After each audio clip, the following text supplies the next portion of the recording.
Hello, this is Christian here. In this video, I'll be showing you how to connect to a MySQL database system within PHP. First, we'll start by creating the database connection string using either the procedural syntax or the object-oriented syntax. In this course, we'll be learning just the procedural syntax. Then I'll show you how to verify the connection. And then we need to also select a database to use. And finally, we need to close the database connection to prevent it from using all the resources. So this is how you can create a database connection using the procedural syntax. You would have a variable called con, or link, however you want to call it, equals the command MySQL underscore connect, and this is a constructor function, so you will pass these parameters. The only ones that are required are the first three, the host, the user, and the password.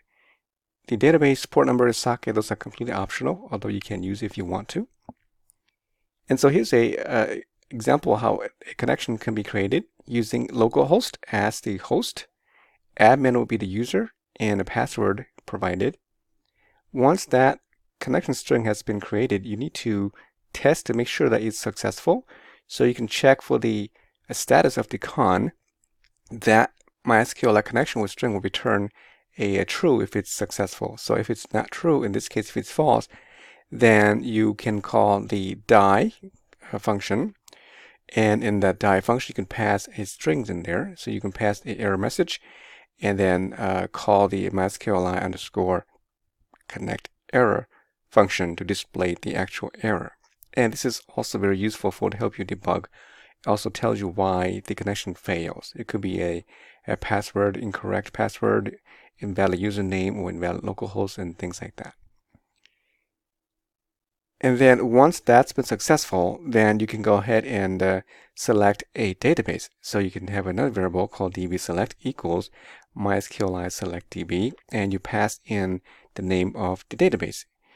Again, once you make that statement call, you need to also verify to make sure that the selection was successful. So if it returns a false value, then you can also show the message die and the error, and then also display the error message. And if it's all successful, then you're good to go. And when you're done with all these connections, all these activities, you want to make sure you close the connection. If you don't close it, and if you happen to open another connection again, then you can have multiple or a lot of connections running at the same time, and they will consume your resources. Okay, so let's look at the object-oriented syntax. It will be somewhat similar in the function, but this is an object-oriented method. So if you're not familiar with object, this may not be familiar to you. I do note that in PHP, it uses the arrow operator instead of the dot notation, unlike other languages like Java and C and C++. So you would say con equals to new, it's the new keyword there, and then you call the constructor MySQL and you pass the host username and password. Then you need to check to make sure the connection has no error. If there's an error, then again you want to call the die function and display the error message. So that would terminate the execution at that point when you call the die function. And then you can also check to see if you can select a database. So again, here you're using the arrow operator to select the database, so using a select db function. And then you can check the status of the dbSelect variable. If that is false, then you would say again display the error message and execution terminates at that point. And finally, again, just close the connection by using the arrow operator as shown here. Okay, so let's go into the IDE and see how we can make a connection to a MySQL database. Alright, so here in the IDE, I'm going to create a new file in module 7. I will just call this file dbconnect. Alright, so before we do any coding here, I want to make sure that my MySQL database system is running. So if you haven't installed it yet, make sure you do. The easiest way is to install XAMPP or MAMP or WAMP or one of those programs, and that should install MySQL automatically for you. So I'm going to go and turn on XAMPP controller here, and I'm going to turn both the Apache and MySQL. If you have any problems, if they don't turn green, it's likely that you might have a port issue. So if that's the case, go ahead and change the configuration file and change to a different port of that sort. So if you can see both are green now.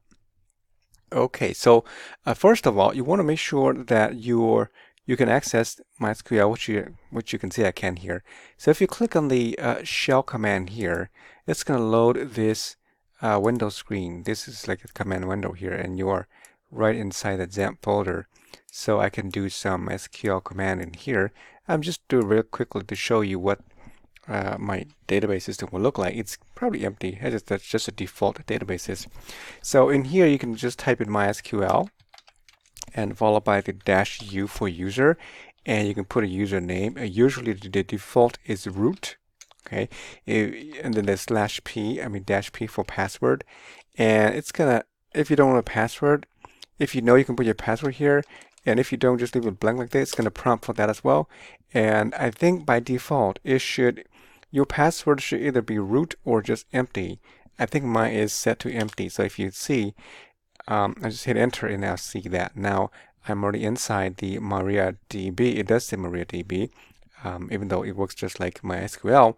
You know, that's a whole different story. But MariaDB is the one that is replacing MySQL, and because MySQL has been bought by Oracle, so it's no longer like 100% open source, and that's why they started a new one called MariaDB, but it works the same way. So in here, I can type in a command called show databases, and you always terminate each statement with a semicolon here, and you see that excuse me, you see that I have about 5 databases by default already. So the tests and so on. Okay, so if you want to use one of them, you have to, right now it says there's none. So to use it, you have to say use test, for example. And now it says database changed, and now I'm using the test. And if I want to see what's inside the test, I could just type show tables, and it would tell me if there's any or not. So as you can see, there's no tables in there. Okay, so the first thing you want to do is you need to create a database. We'll do that in a separate video.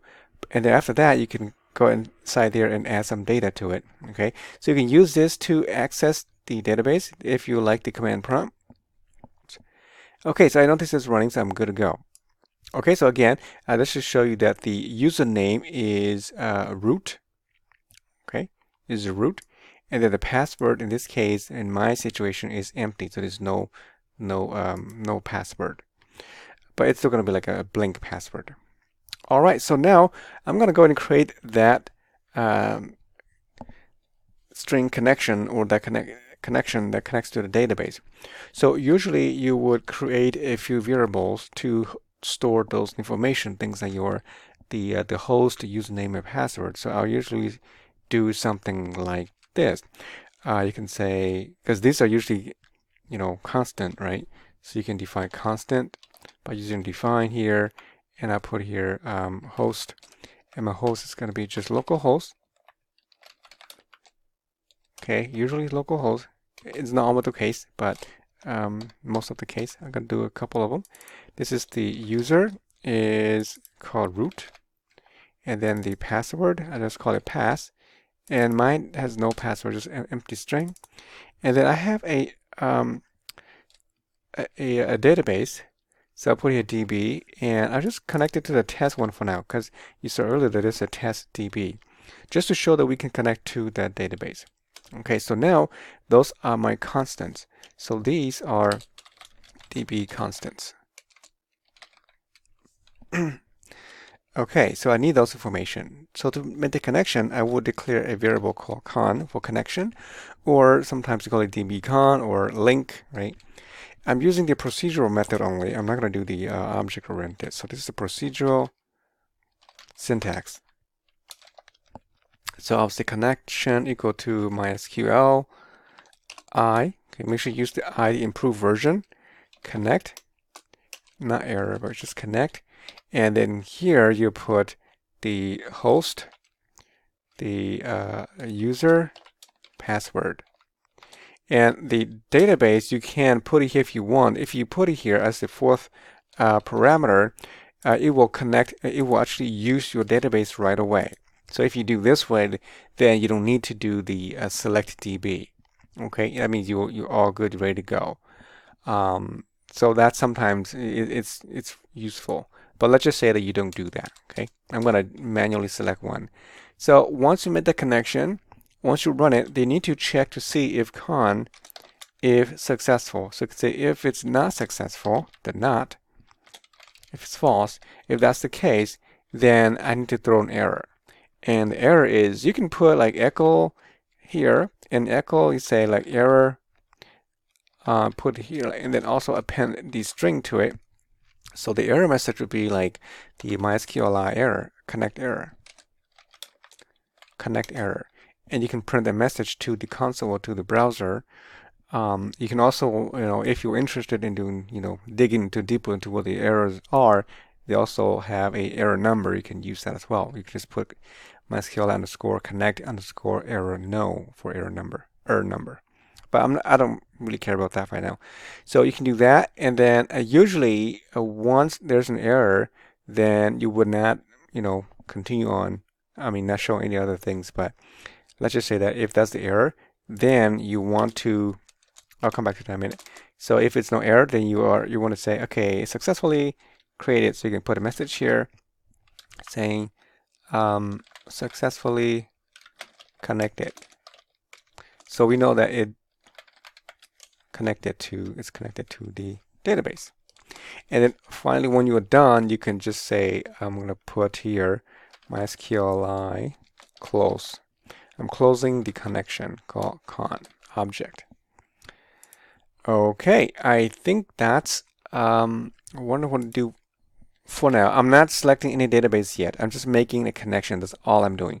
Once the connection has been made, and then this con here is the pointer, the object that's pointing to the MySQL database system, then I can go ahead and select a database to use. But for now, I'm just testing the connection. So I'm going to save that, and I'm going to run and get in the terminal only. So module 7, and this is the PHP DB connect. Okay, so you can see that I have a message called successfully connected. Okay, what about what I want to fail this? To fail it, you would just put, maybe like, a username would be like roots, for example. If I put that there and run it down here again, I'm going to have an error. So the error tells me, that, as you can see, there's a warning here. It says this is the error number here, 1045. Access denied for user roots. Okay, and then I'm not using password saying that. So that's at line 10. This is the error is. And then down here, the actual message that I echo out is right here, right? It will say error and then access denied for that. This is the same message. It's thrown up here. Okay, so but once I do that, let's see, you'll see that. Okay, you'll see that down here. Yeah, I was gonna yeah, it's kind of hard to see, but you can see that it says successfully connected here as well. So it's very misleading, right? Just to show you what this looks like a little bit better, I want to put here a /n here, and just to make sure we have a new line. Okay, save that again, clear my console, and run one more time. Okay, so you can see there's the error. That's this line here.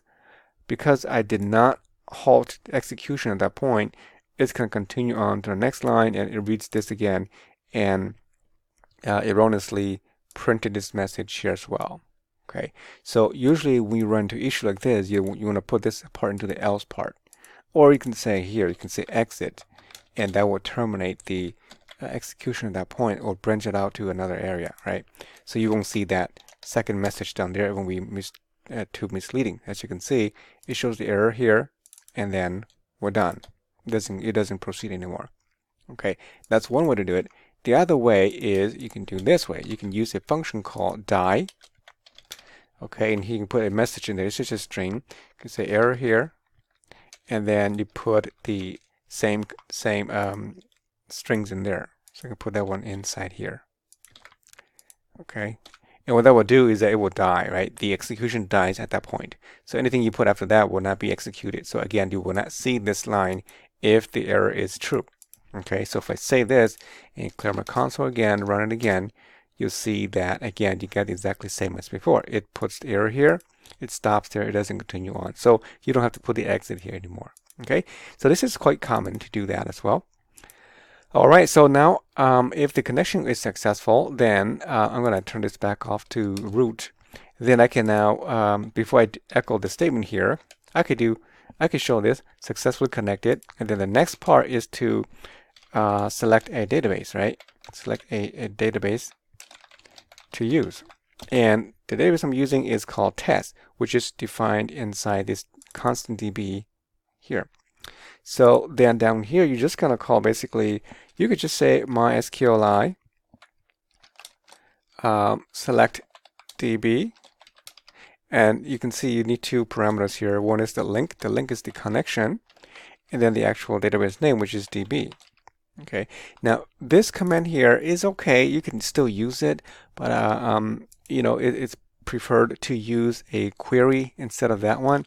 So usually you do something like, you know, like this, query equals use and then the database, like that. And then you would do MySQL query, and then you run the connection and then run the query. This is the preferred way to do it, okay? And then you can put, you know, result here equals that, you check for result. So this is how you do it. You should use the query. This is a SQL statements to use a database. When you make selections, query to select, to insert, update, delete, you can use the query, and then you run the query this way to access the database. But I'm going to show you that you can also use the command here just to select a database. So by doing this, you cannot tell whether it's successful or not, unless you put another variable here, result equals that, and then it will return either true or false. If it's successfully connected, then you can display another message. Otherwise, you can say, oh, sorry, it's error again, right? So same thing up here. So I'll say if result is not true, so you put the not here. If it's false, then you can say die, and then I can say selection. I put like something meaningful, db select error, and you put the error message here provided by the SQL system. Just put here error. It will put the error here. It will tell you what the error is. Okay, and then down here, if it's successful, then I can echo another statement down there. So I'm going to copy it, put it down here, and I'll say successfully selected a database. Okay, and let's save this. And I'm expecting a success because the DB is correct. It was in the server. So I'm going to clear my screen down here and run. So you can see that the first part was successfully connected. Okay, so it was no issue there. And then I tried to select the database and it was successfully selected as well. So now I can go and make queries. Okay, but let's just say I'm intentionally make this incorrect. If I put like a tests in here. So now there's no database called tests in there. And if I run this again, you see that the second should fail. Okay, so the first part was correct, connected. But when I try to select the database, it says the error here. It says it didn't put the error here. Maybe I didn't put the correct message here. I would. Oh yeah, I need to put something in there. It says I'm missing the error here. I'm expecting one parameter and I gave it none. So you need to put here the connection, which is the connection here. It needs to know what database connection it is, because you can have multiple connections. Okay, so you can have con1, con2, and so forth. So let's do it again. Okay, so here we go. The selection connection was successful, but DB error, it says unknown database called test. So you can see it tells you the error, and you use this to help you debug your code. Otherwise, if you don't output this one, you have no idea what's going on. Okay, so it works very nicely, very beautifully. So again, if you change this back to test and run this again down here, and then you see that both are now successfully connected and selected. And then finally, make sure you close the connection when you're done down here. Okay, so I think that's all I want to cover here to show you how you can connect to a database. If you're interested in doing the object-oriented method, please refer to the slide to see how that's done.